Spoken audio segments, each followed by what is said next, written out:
What's up, everybody? Welcome back to The Dave Show. I'm your host. My name's Dave. I don't know. I don't know if I should keep saying my name's Dave. I'm your host after I say welcome to The Dave Show, if that's too redundant, or if, I don't know. It just kind of comes out naturally, I guess, when I start these videos. Anyways, I'm sorry that I've been a bit absent the last 2 weeks. Life has just been a little hectic for me, and I've been struggling to find time to shoot videos and get them out, but hopefully improving upon that. Again, I always say my goal is at least one video a week, but ideally I'm doing 2 to 3 a week once I can really get into the swing of this. But regardless, I'm here now, and today we're going to be talking about if I could only own one handgun, what it would be. The reasons why I think that may be a good decision for you guys watching as well, if you haven't already made that decision. And also a couple accessories and things that I would recommend that you get to go along with that. So you might as well jump right into it. And if you couldn't guess already, it is going to be this Glock 19.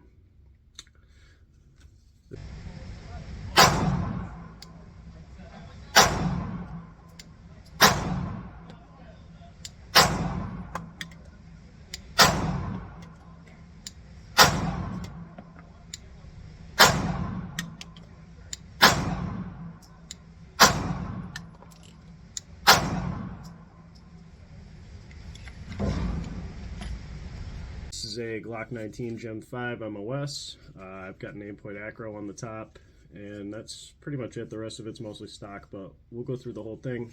Before I go any further, this weapon's clear. See that? Nothing in there. All set. So yeah, this is Glock 19 Gen 5 MOS. There's many like it. This one's mine. I love this gun. This thing's great. I've had this one for about 9 months now, I want to say. Got somewhere between 1,000 and 1,500 rounds through it so far. It's been flawless to date. No malfunctions, no issues with any of it. So I've kept this gun totally stock, except a couple like bolt-on add-ons that I'll go over here. Obviously, like I said, first off, we got this Acro P2. There's kind of a lot of hate on these on the internet, and they are an expensive dot, as I really flag you guys with the, but you know, it's just a camera and a concrete wall, so nothing to worry about. But I really like this dot. I like the enclosed emitters, and I don't really carry this in a duty capacity or anything, but I like the enclosed emitters because I'm kind of a hairy guy and I deal with dry skin, especially in the winter time, so it's really nice to be able to just wipe anything that gets on that back lens off without having to Q-tip it or, you know, canned air spray out your red dot. I like this. The glass is super clear on it. Yes, it's an expensive optic. Yes, there's more affordable options, but I have an aim point on one of my ARs that I really like, and I really wanted a quality red dot, and that's why I decided to go with this.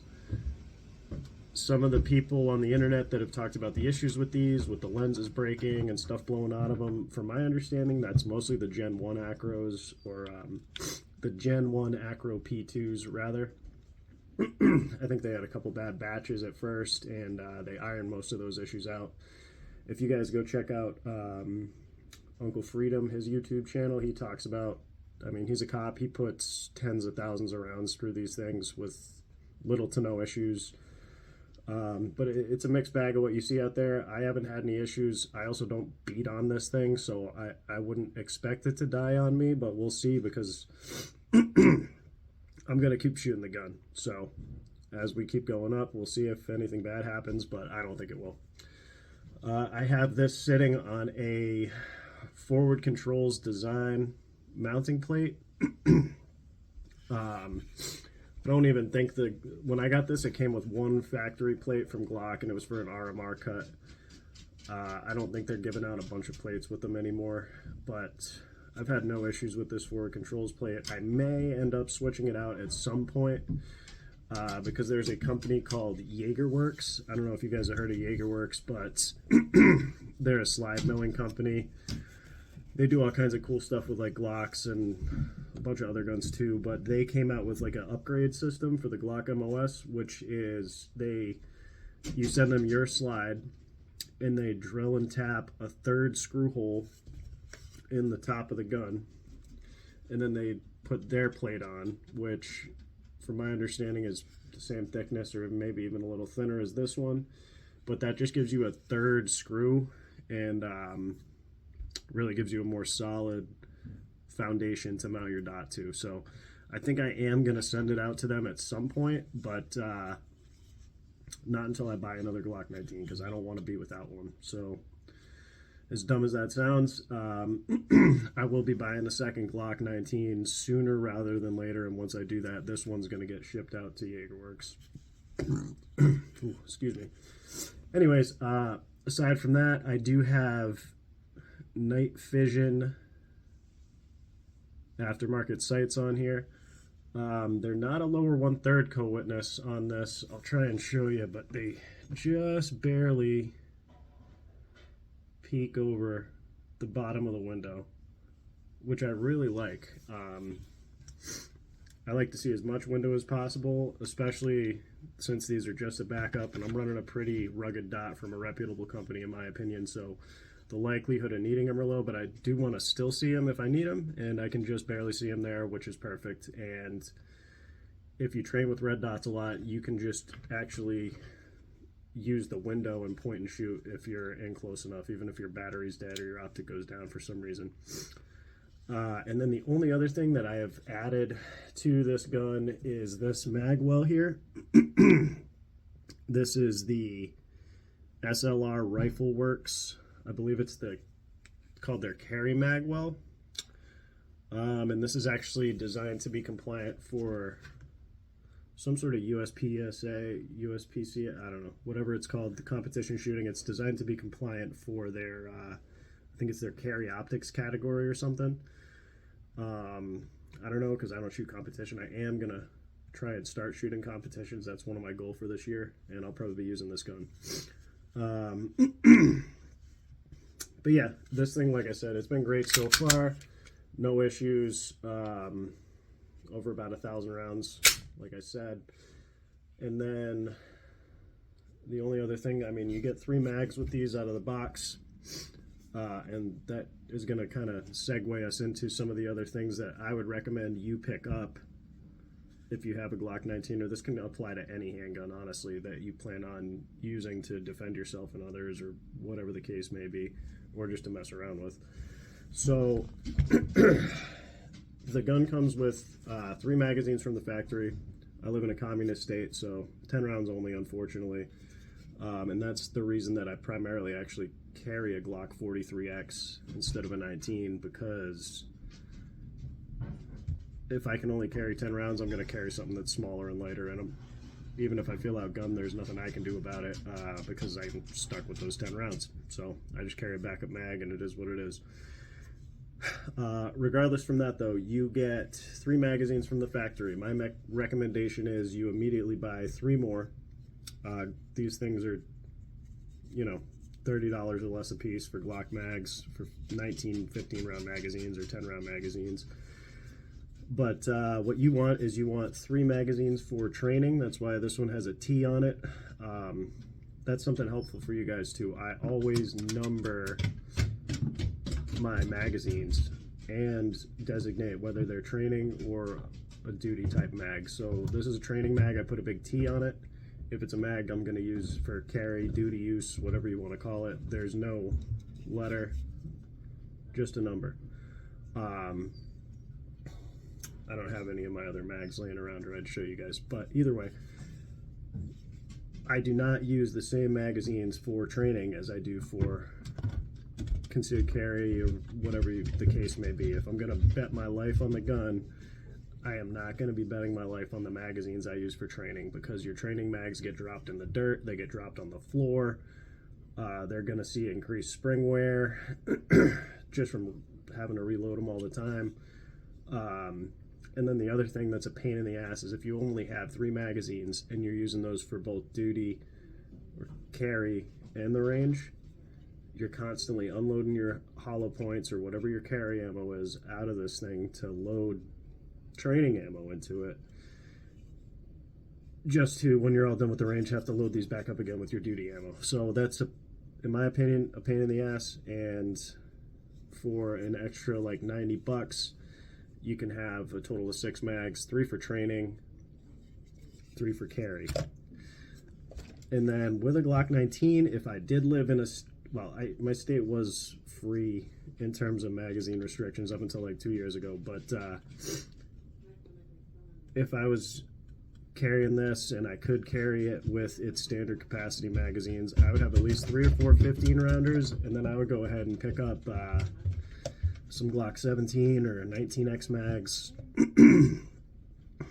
to carry as a backup. So, and that's why in an emergency situation or anything else too, I think that the 19 is a better option than something like a Glock 17 or 45, because you can take the Glock 19 round magazines, and then you can also take its big brother's Glock 17 mags all the way up to the 33 round stick mags they make.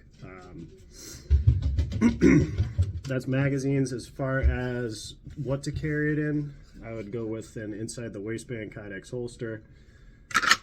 This one here is the Tenacor Velo 5. I actually really like this holster. It helps, it's kind of got this staggered clip system on here, so it tucks it into your body like so, especially with that camming bar. And then the other cool thing with this holster in particular is that the camming bar itself mounts above the screws that control your holster retention. So actually, here's another example right here. This is a Tenacor light bearing holster for the Glock 19, but I'm not running a weapon light on it right now. But this camming bar only has 2 screws, and that's also what controls the retention level on your holster. So I like having it separate, and that way my retention adjustment doesn't affect this thing coming loose or not. So it's got a built-in wedge on the back too, which is nice for the longer slide handguns. And it's a highly adjustable holster. You can also move, if you don't want the clips offset, you can move it so they're right next to each other. It's got, these are called discrete carry clips. But this thing really does help the gun disappear. I could put it under this kind of a tight t-shirt on me and you might print a little bit, but again, I'm definitely not carrying this in the summer, or I don't conceal carry it that much at all, unless I'm going somewhere that I think it's a sketchy area and I can't carry extra firepower, but I can shoot this gun a little bit better than my Glock 43X. So I would take this if I was going somewhere sketchy, just because I feel like I am a more competent shooter with it. Not to say that I'm not competent with my 43X, but I can just shoot a little flatter and faster with this guy.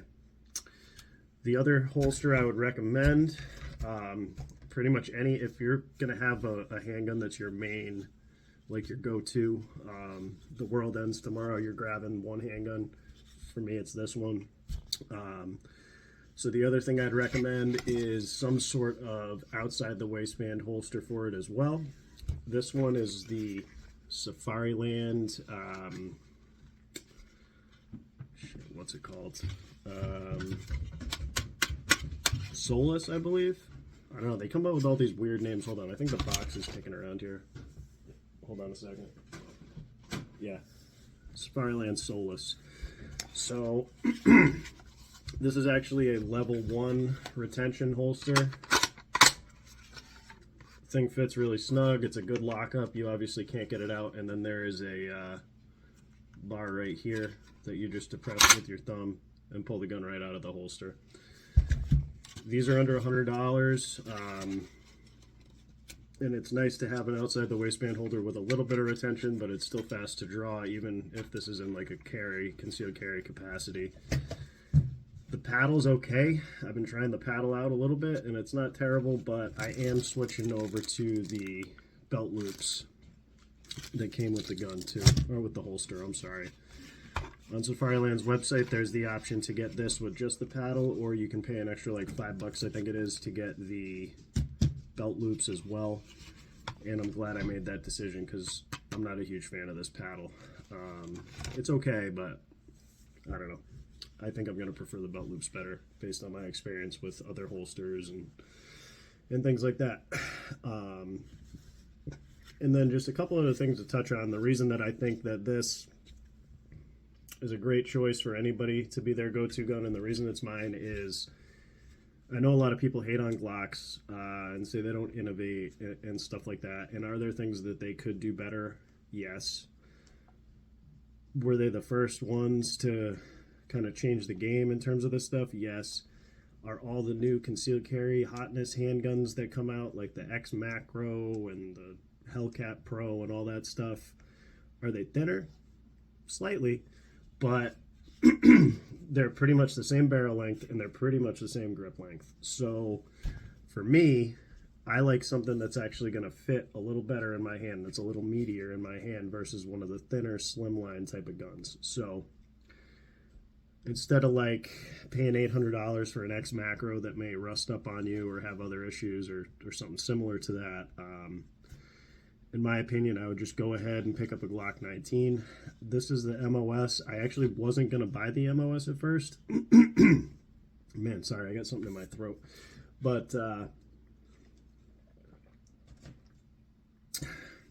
my local FFL that I bought this from didn't have any non-MOS 19s in stock. And I basically was going to go somewhere else and buy one. And he was like, well, it was $620 listed. He ended up selling me this for $580, just so I would buy the gun from them and not go somewhere else. And I go there a good amount anyways, but I really appreciate stuff like that. They're willing to keep you as a customer, take a little money off, understanding that it may not be exactly what you want, but they still want you to do business through them. So I ended up going with that. Originally, I was going to get one that was a non-moss and get it milled for an acro by Jaegerworks, actually. But since I got the moss for $40 off of the list price, I decided to go with it. And now that I found that Jaegerworks does that third screw hole, and I've had no issues with this plate, like I said, but I'm probably going to upgrade to that just for a little bit of peace of mind and extra durability. The only other upgrade I'm going to make is I may change this acro plastic battery cap out for a metal one. I think it's like a $25 upgrade. And besides that, that's it.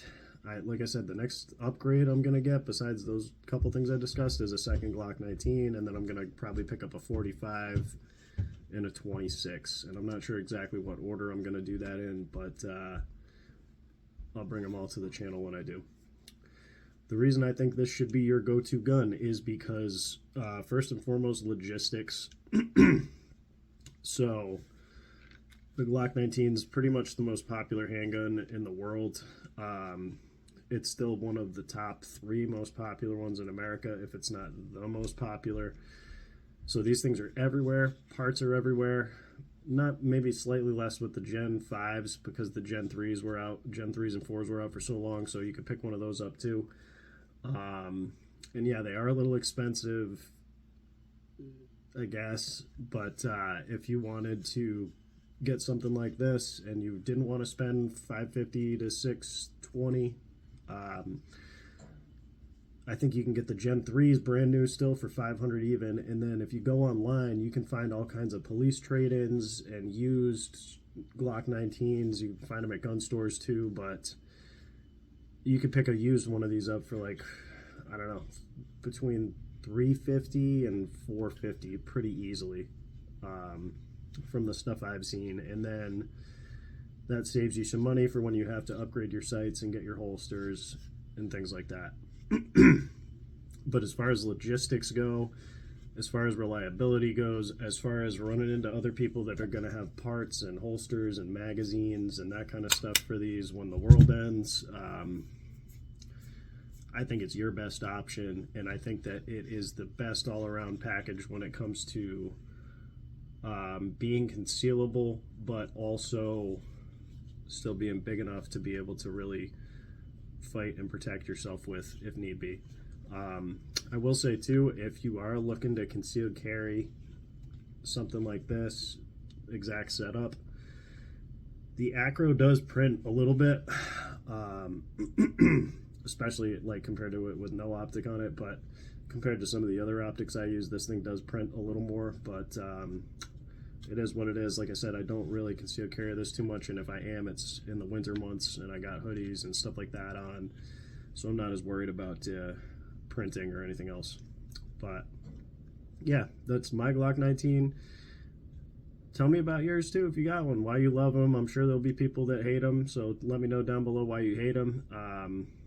But I like these things because they run, they're simple to work on, they're simple to service and maintenance, and there's parts availability everywhere for them. You go into any gun store in the country, they probably sell Glock mags and holsters and things like that. So yeah, I'm going to be putting out, like I said, I'm going to try to put out videos on a more frequent basis, and I've been doing a lot of gear reviews and stuff like that, but I am also going to start sprinkling in some kind of philosophy type videos and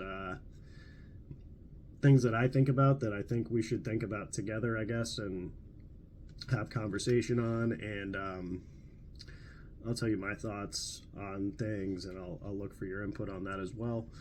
But yeah, thanks for watching, guys. Thanks for bearing with me when I struggled to get some videos out the last couple weeks, but like I said, they're back. I'm back now, and I'll see you on the next one.